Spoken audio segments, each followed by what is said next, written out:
Most people believe success starts with motivation, that the difference between winning and failing is how badly someone wants it.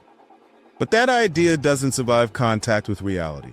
The people who consistently stay ahead, financially, strategically, culturally, don't rely on motivation at all. In fact, they design their lives as if motivation can't be trusted. Because it can't. Motivation is emotional. It rises with excitement and disappears with friction. And systems built on emotion collapse the moment conditions change. The top 1% understand something most people never examine. Human behavior is predictable, especially under stress. Instead of asking, "How do I stay motivated?" they ask a different question. What works when motivation disappears? This single shift explains more about long-term success, more reality. If you are more different overall, look closely at how high performers operate. They don't depend on willpower. They remove the need for it. Decisions are automated. Environments are engineered. Defaults are chosen carefully. What looks like discipline from the outside is often just design on the inside. The gym is close. Distractions are expensive. Bad options are inconvenient. Good options are unavoidable. Most people do the opposite. They rely on motivation to fight environments designed to distract them. Then they blame themselves when they lose. The top 1% rarely fight friction head-on. They reroute around it. Another difference is how they think about time. Most people live inside short feedback loops. Daily wins, immediate rewards, fast validation. But the top 1% optimize for delayed outcomes. They're willing to look wrong early. They're comfortable being misunderstood while building something compounding beneath the surface. They don't ask, "Is this working today?" They ask, "Will this still matter in 10 years?" This time horizon changes everything.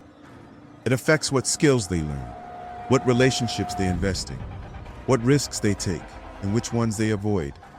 They understand compounding not as a concept, but as a lifestyle.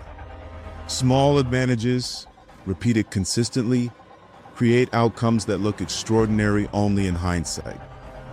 Another uncomfortable truth: the top 1% are not constantly grinding.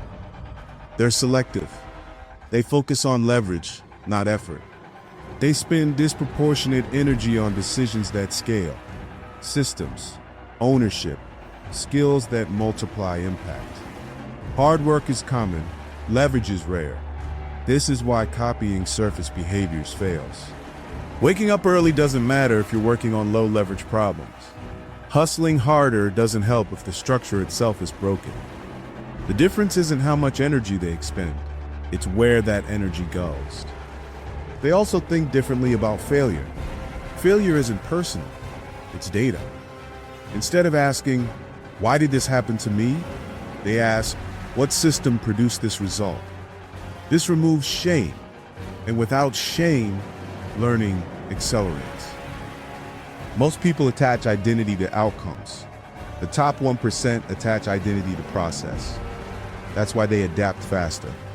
Perhaps the most dangerous difference is this: they don't believe the rules apply equally to everyone. They understand incentives. They understand asymmetry. They understand that systems reward behavior, not fairness. This isn't cynicism, it's clarity. Once you see this, you stop waiting for permission. You stop confusing motion with progress. You stop expecting motivation to save you. You start designing around human nature, including your own. The gap between the top 1% and everyone else isn't discipline. It isn't hustle. It isn't intelligence. It's architecture. One group builds lives that move forward automatically. The other tries to force progress through effort alone. And effort, without structure, always loses. If this reframed how you think about success, don't ignore that feeling. Question where you're still relying on motivation instead of systems. And if this exposed patterns you hadn't noticed before, share what stood out. These ideas only matter once they're examined.